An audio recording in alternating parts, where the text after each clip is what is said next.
Y bien, estamos ahora con Ronald Ibarra, que ha sido jefe de la Unidad de Conflictos Sociales de la PCM en el gobierno anterior. Ronald, ¿cómo está? Buenas noches, ¿cómo le va? ¿Qué tal? Jaime, buenas noches y gracias por la invitación. No, gracias por venir, lo hemos invitado con ocasión de la publicación el día de ayer, me parece, hoy la Defensoría ha sacado la nueva cifra de conflictos que viene creciendo mes a mes desde agosto del año pasado, ¿no? Ahí tenemos un gráfico, no sé si te podemos mostrar el gráfico que teníamos en pantalla. Ah, sí, ahí está, efectivamente. Y esto vino venían cayendo los conflictos desde agosto del año 2009, ¿no? Venían cayendo en buena cuenta. Sí, en realidad, Jaime, digamos, según los reportes de la Defensoría, todo es fuente de Defensoría del Pueblo. Sí. Esas son las cifras que hemos trabajado siempre. En septiembre del 2009, efectivamente, la cantidad de conflictos sociales es la más alta, llega a 288. Ese es el tope en la gestión gubernamental. Esa es un poco la época de Aguaso. Ahí entra el primer ministro Velázquez Quesquén, se hace cargo. Bueno, a partir de esa fecha, ¿qué cosa es lo que hemos hecho? Un poco, yo entiendo y todos sabemos perfectamente que el trabajo de conflictos sociales desde el Estado es complicado. Claro. Es complicado porque uno tiene que, en buena cuenta, ponerse la camiseta del Estado y defender los intereses del Estado. Casi siempre hablamos y decimos, el Estado, bueno, si es del Estado no pasa nada, no me comprometo, mejor no me meto, pero en este caso sí es bastante delicado, y en esa consideración el tratamiento de los conflictos sociales en el país efectivamente no tenían y no contaban con una política, por lo menos con una estrategia. Sin embargo, como se puede visualizar en el gráfico, a partir de esa fecha nosotros hemos implementado una estrategia que obviamente no iba a dar su resultado en un mes, en un año. Es una estrategia que va a dar resultados seguramente si se continuaba con la aplicación por lo menos en unos 3, 4 años. ¿Qué es lo que pasa? Yo creo que ha habido un exceso de soberbia, de error. Si bien es cierto, en el cambio gubernamental debían de salir las personas que tuvimos cargos de responsabilidad, es natural, pero habíamos preparado todo un equipo. Ya. Gente experta en el manejo de conflictos sociales, que inclusive se les ha pagado diplomados, han hecho 2 diplomados, uno internacional y uno en la Universidad Católica que certifica en esta materia. ¿Y todos esos salieron? O sea, ¿cuánta gente era? Más o menos estoy hablando de 20 personas. Las 20 personas han salido. Pero el problema, yo no quiero ver el tema de carácter laboral ni cosa por el estilo. A lo que yo me refiero es, esta gente había sido capacitada. Y no solo eso, sino la experiencia, porque quien te habla y todos los que hemos intervenido en materia de conflictos, hemos aprendido en el campo. Yo me puedo leer libros, puedo entrar en internet, puedo saber la teoría, pero ¿cómo tú conoces el comportamiento de los actores en el campo, de la comunidad, de los actores sociales, de la empresa, del propio Estado? ¿Cómo damos la respuesta? Y yo solamente quiero, mirando este gráfico, decirles de que efectivamente, ¿qué cosa es lo que hicimos? Primero, empoderamos a los sectores. A cada sector le dimos una oficina o por lo menos una persona responsable que estuviera en el nivel, en el alto nivel, que tuviera la conectividad directa con el ministro del sector.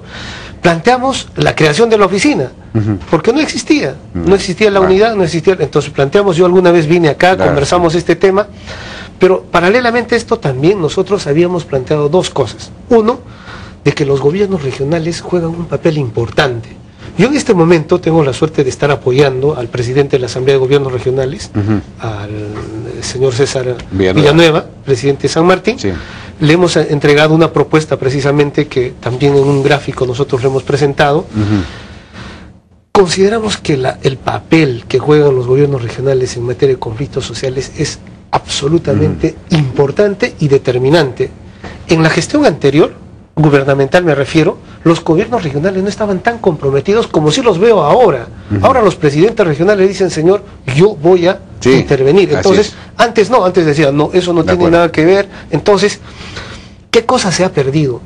Primer punto, ¿cómo se está trabajando en si es que hay estrategia en este momento en el Estado?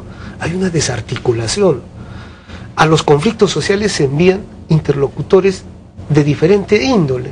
No se visibiliza un interlocutor válido. En una negociación, en un conflicto social, yo tengo que saber con quién voy a hablar. Y la persona o ese representante o ese interlocutor tiene que darme confianza a mí. Si yo hablo en una primera vez con el señor A, en una segunda con B y C, sucesivamente... El señor encargado es el señor Víctor Caballero. Todo el mundo sabe que él es el encargado. Sí, eso sí se sabe perfectamente. Pero hay que estar allá, en el terreno. Bueno, él viaja con mucha frecuencia, ¿no? Él está constantemente. Lo que pasa es que no es una persona, es un equipo. Entonces, pero además, como usted mismo ha dicho, ahora los presidentes regionales están interviniendo también. Entonces, no solamente es la PCM. Precisamente nosotros, particularmente, yo estoy abocado un poco a que los gobiernos regionales, en este momento estamos trabajando directamente, por ejemplo, el caso de Huánuco. Ya se ha implementado la oficina y la idea es un poco que a nivel nacional los gobiernos regionales tengan por lo menos un equipo que tenga la capacidad de gestionar y responder. ¿Cuál es el tema? ¿Por qué, digamos, yo tengo la sensación de que hay un problema con el procedimiento, digamos, ya se ha institucionalizado el que primero viene la acción de violencia y después viene el diálogo, cuando normalmente, digamos, en los procesos clásicos de huelgas en las empresas, por ejemplo, primero se planteaba el pliego, había toda una etapa de negociación, hasta que de pronto, eventualmente se rompía la negociación, se iba al Ministerio de Trabajo, y si no se iba a una huelga, pero una huelga para que sea declarada legal tenía que reunir una serie de... En fin, había todo un procedimiento que era conocido, todo el mundo estaba de acuerdo. Acá eso se ha roto por completo, se va primero a la acción de fuerza para provocar, para exigir el diálogo ya en condiciones de fuerza y, digamos, no habría que... digamos, no sé, establecer una suerte de consenso, de acuerdo nacional por el procedimiento y hablar con los presidentes de los jefes de frentes de defensa, no sé, ¿qué se puede hacer? Sí, yo creo que este mecanismo de trabajar preventivamente con las organizaciones y los frentes, ahí yo, por ejemplo, discrepaba mucho en que no se debería de dejar participar a los representantes de los frentes. Si bien es cierto, no son autoridades directamente elegidas por el pueblo, pero tienen control del conflicto, tienen el control. Y si no voy a dialogar, o sea, el dialogar con ellos no significa validar, ¿no es cierto? Porque estoy dialogando también con el alcalde, con el presidente regional, o sea, con las autoridades legítimamente elegidas. De manera compartida, deben de participar ellos. ¿Por qué? Porque son los que ocasionan precisamente la convocatoria. Pero el problema es que los diálogos se producen después de los hechos de fuerza. Entonces, yo estoy de acuerdo ahí se convalida los hechos de fuerza. Ese es el problema. Habría que comenzar por decir lo que yo me acuerdo que hacía Velázquez Quesquén, decía, si no se levanta la medida de fuerza, no hay diálogo. Sí, y eso funcionó. En varias ocasiones intervenimos de esa forma, pero yo creo que acá, a ver, por ejemplo, los dos casos fuertes que tenemos en este momento. Vamos al caso Espinar y vamos al caso Conga, ¿no? El caso Espinar es paradigmático. El caso Espinar, yo particularmente considero que el alcalde es un tipo dialogante, es una persona que siempre mostró diálogo. Él ha estado en la anterior negociación. Pero si ¿cómo puede pedir pasar de 3 a 30%? Eso le parece dialogante. Perdóname, Jaime, pero también por el otro lado, lo que hay que decir es que la empresa ha mostrado siempre su mejor comportamiento con la población y la comunidad. Eso lo reconocen todos, a tal extremo de que las organizaciones, hay ONGs, incluso ambientalistas, que han trabajado con la empresa. Oxfam, por ejemplo. Sí, y le han hecho el trabajo. ¿Por qué? Porque han reconocido, digamos, la capacidad que ha tenido la empresa, incluso de ser la única, frente a las demás, ¿no?, de haberle otorgado y haber firmado este convenio marco. Claro. Entonces, y haber compartido parte de sus utilidades, más allá de impuestos. Yo recuerdo, Jaime, que tú alguna vez me dijiste, ustedes están llegando como los bomberos a apagar el incendio. Sí, pues. Efectivamente, en este caso, en los conflictos sociales, si no se toma medidas preventivas, no las vamos a hacer. ¿Y cómo se toma? Es atendiendo oportunamente. Eso lo hemos aprendido en el día a día, en el campo. Si el señor alcalde de la provincia tal me está solicitando, ¿no es cierto?, que el Ministerio de Transportes lo atienda en su carretera y no le hago caso, o yo digo que no tengo nada que ver, no. La PCM tiene esa característica de articular con todos los sectores. Y en algún momento, cuando intervienen 2 o 3 sectores, quien tiene que comprarse el pleito es la PCM. ¿Por qué? Porque lo que normalmente ocurre es que el sector A, B o C dice, no, esa no es mi responsabilidad, primero que lo haga el otro sector. Entonces, hay muchas cosas que hay que ¿Pero ordenar. qué ha pasado en el caso de Espinar, por ejemplo? En el caso de Espinar... En el caso de Espinar ha habido por lo menos 2 o 3 reuniones. Hubo una en febrero, hubo uno el 20 de abril en la que hubo un acta en la que se acordó llevar a cabo este monitoreo ambiental, firmado por todas las autoridades, incluso hasta por Guamán, me parece, el presidente. Es decir, sí hubo adelante, digamos, trató de prevenirse, pero igual estalló la violencia. ¿Por qué? Sí, Jaime, efectivamente, esa es una de las características que tiene el conflicto social. No todos los conflictos sociales vamos a poder gestionarlos adecuadamente porque alguno de los actores siempre rebasa en nuestras expectativas o en la posibilidad de ir a la negociación.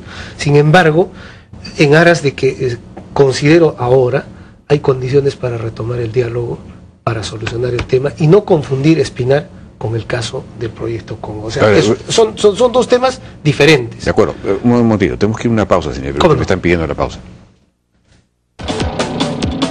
Internet Claro, prepago, llévalo contigo. Nuevo Perú, nuevo Banco BBVA Continental. Adelante. Preocúpate menos, estoy aquí. RIMAC Seguros. María Esther Perona Ceballos, responsable de regulación y normativa del BBVA Continental. Antes los contratos, si bien contenían todo lo que debía contener, digamos, legalmente, jurídicamente, el lenguaje era un poco más duro, como que monstruo, pero no entiendo, o sea, nuestros clientes son los que tienen que entender los contratos. Hemos redactado millones de borradores hasta tener lo que ahora tenemos, con un lenguaje normal, amigable, como si se lo estuvieras contando a un amigo, así de sencillo.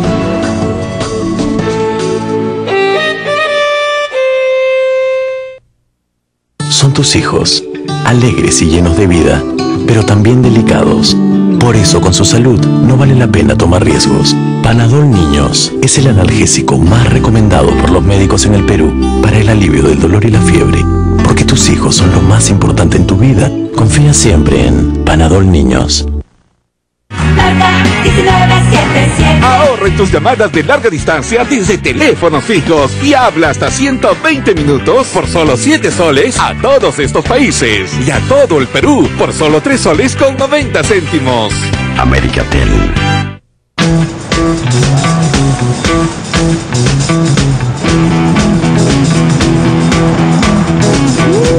Para nosotros, leer Publimetro cada mañana es estar informado de las noticias que queremos y necesitamos saber, como nos gustan, de manera ágil y con buena onda.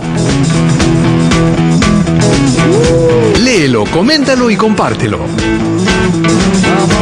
Publimetro, el diario más grande del mundo.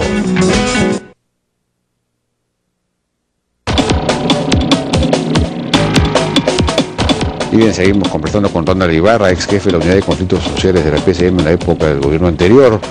Ya nos queda poco tiempo, pero yo quería tratar de precisar qué es lo que hay que hacer para prevenir los conflictos. Usted sostiene, bueno, es una lástima, efectivamente, había 20 personas que ya habían sido capacitadas, que tenían experiencia, que han salido, que no fueron renovados, digamos, con el nuevo gobierno. Había, recuerdo, un sistema de alerta temprana también. ¿En qué consistía eso? Sí, por ejemplo, con la cooperación española se capacitó en las regiones a todo un grupo de técnicos que nos debían de proporcionar la información de manera conjunta con los gobernadores, los jueces de paz, con algunos, los directores, alcaldes, presidentes regionales. El asunto es que este era un sistema. Se ha dejado absolutamente montado con todo el software para operar. La verdad no sé si lo están operando, pero no solo eso, adicionalmente se ha diseñado un sistema georreferencial de información en tiempo real, para que al ministro, al primer ministro se le diga, mire lo que está pasando en este momento en el distrito tal, de la provincia tal, que tiene tal población, tiene tantos, o sea, esa información estaba construida. Es más, USAID apoyó en esto. O sea, yo no estoy diciendo de que lo hayamos hecho nosotros. Esta oficina se construyó en realidad con el apoyo de bastante... De todo eso se está usando, no habría que ver. Pero la transferencia no se entregó todo eso. Sí, por supuesto que sí, se ha entregado absolutamente todo. Es más, yo particularmente, antes del 28, el día 27, hice una exposición para todos los ministros de la situación de cómo estaban los conflictos. para todos ellos. O sea, sí se conocía, sí se sabía, sí se sabe. Estos conflictos que vienen, se saben, se conocen ya, porque la Defensoría del Pueblo los ha reportado. Lo que hay que hacer, sí, efectivamente, hay zonas, lugares donde el radicalismo está ganando y la desconfianza junto al radicalismo en la población, ¿no? Sí. Entonces, yo creo que sí se tiene que hacer primero, vamos a decir, un alto y convocar a estas organizaciones a una reflexión conjuntamente con los propios presidentes regionales. Ahí nos tienen que ayudar las autoridades locales y los presidentes regionales. Primera etapa, porque si nosotros directamente enviamos a que el primer ministro atienda los conflictos sociales, es decir, o sea, estamos convocar a estas organizaciones antes de cualquier conflicto y decir, bueno, vamos a ponernos, si hay algún problema, alguna demanda, algún pedido, vamos a ponernos de acuerdo en el procedimiento. Y zonifiquemos, ¿no? Exacto. Y para definir reglas de juego, porque si no, la democracia es básicamente un conjunto de reglas de juego, si no, es la ley de la fuerza, la ley Y por eso, Jaime, te decía de la selva. Por eso te decía, Jaime, que era importante que estos presidentes de los frentes participen, porque no hay mejor forma de demostrar que vea la población que el señor que representa al frente tiene determinada posesión, o no está cediendo, o está facilitando, o se está oponiendo. Porque si no transparentamos, digamos, ese procedimiento, esa parte de la gestión del conflicto, no vamos a poder desatar este nudo, que dicho sea de paso, está yendo en complicada cada vez en cada conflicto. Resulta que se están creando, esa es otra cosa, precedentes que más adelante nos van a ajustar en cada conflicto. Peritaje te van a pedir de repente para todo. O sea, hay cosas que no necesariamente tienen y hay que aprender también a aplicar la ley, ¿no? Cuando se viola, cuando hay actos de violencia y todo lo demás, hay que castigar, hay que...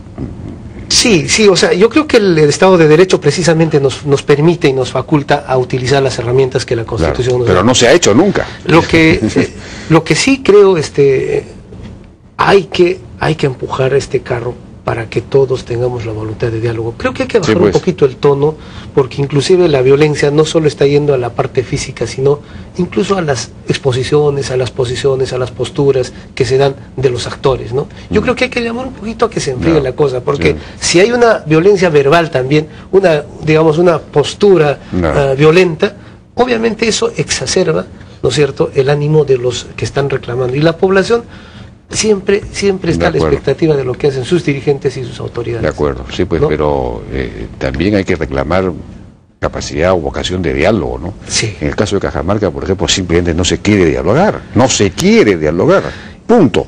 Entonces, ¿cómo sentarse? Yo creo que ahí hay que aprovechar y esta disposición que tiene el presidente de la Asamblea de Gobiernos Regionales es interesante. Yo creo que puede ser un facilitador con absoluta solvencia. Sí, pero lo está tratando, hace 2 meses que está tratando de facilitar y ya el señor Santos no le contesta el teléfono. Entonces, bueno, ya no tenemos más tiempo, vamos a ver qué pasa, pues ojalá que esto encuentre algún cauce de solución. Señor Ronald Ibarra, gracias por su participación. No, Jaime, gracias a ti, en cualquier momento estaremos siempre prestos a... Bien, regresamos con Óscar Ugarte, ex ministro de Salud, por un proyecto de ley que se está presentando, que ha sido aprobado ya en una comisión en el Congreso, que encarecería las medicinas según él. Regresamos.